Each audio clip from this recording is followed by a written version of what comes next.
back to Maxwell Starr's beer review. Tonight we're taking a look at a beer that just showed up in the NB liquor stores here, but it is from Newfoundland. Ooh, I have actually not had a lot of beers that came from Newfoundland. I had that Kitty Vitty, was it the Iceberg Lager that Kitty Vitty made? And I think there was like one other, but I haven't had like a Newfoundland beer in like 10 years at this point. At least I think. This is from a brewery called Banished Light. Oh no, the beer is called Banished Light. It's from Banished Brewing Limited. Located in Paradise, Newfoundland. Yeah, Banished Light Lager, 4.5% ABV. Ingredients: water, barley, flake corn, hops, and yeast. It's kind of neat can. I like the kind of like the maple leaf kind of logo of it. It's in the Newfoundland colors, so you've got the red, yellow, and blue. That's pretty cool.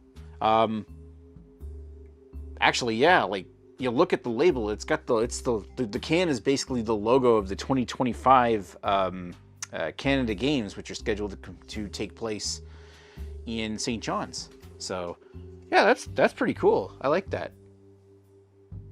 All right. Don't know much about the brewery, other than apparently this beer is a light lager, so I'll treat it as such.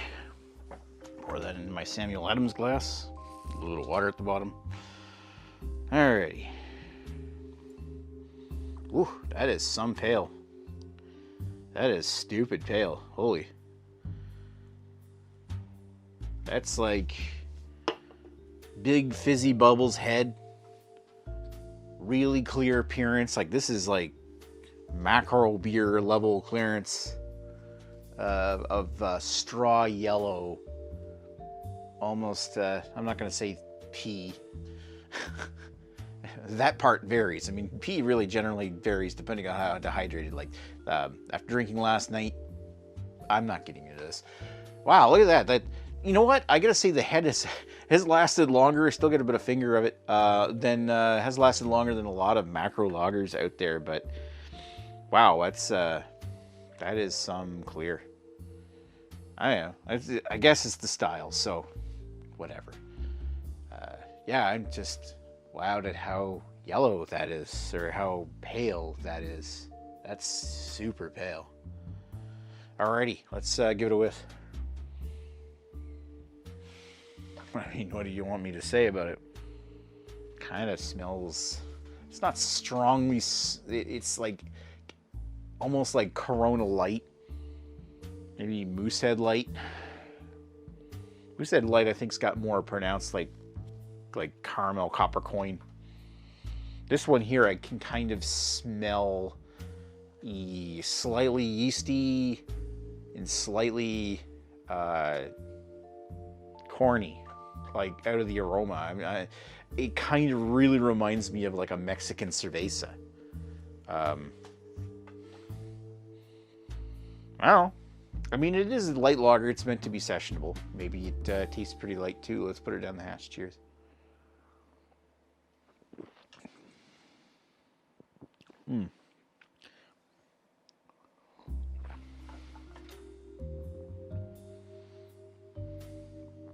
Yeah. So it is kind of yeasty. Subtly hint of sweetness. Very light, touch corny.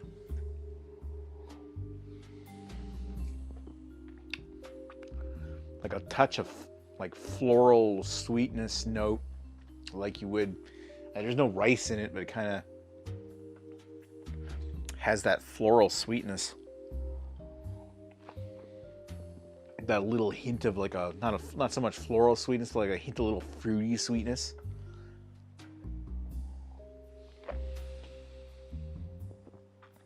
I mean, it does what it says. It's not what I would call super exciting. It literally tastes like macro lager, light lager. This is like spot on. This is spot on Corona Light.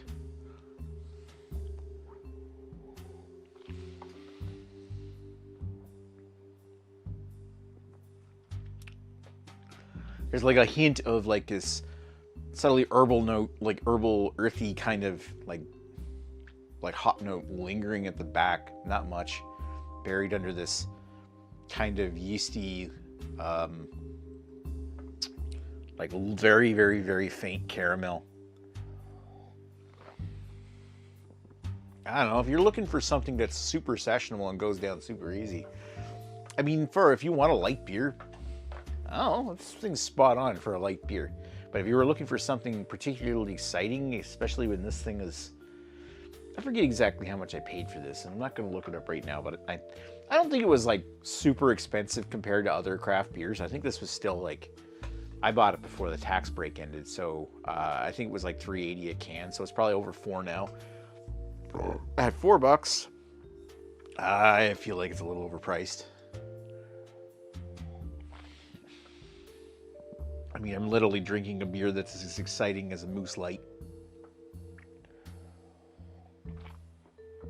And I'm sure they've got other good beers. I mean, if their aim was to create a light lager, then they've absolutely nailed it. But I'm not convinced that was something to strive for.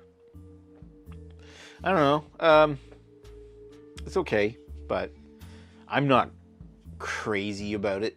I would give that, like, I'd still prefer like a Moosehead Crack Canoe over this. Although this is a full percentage point ABV bit higher in alcohol, so. But yeah, no. I would give this a 2.75 out of 5.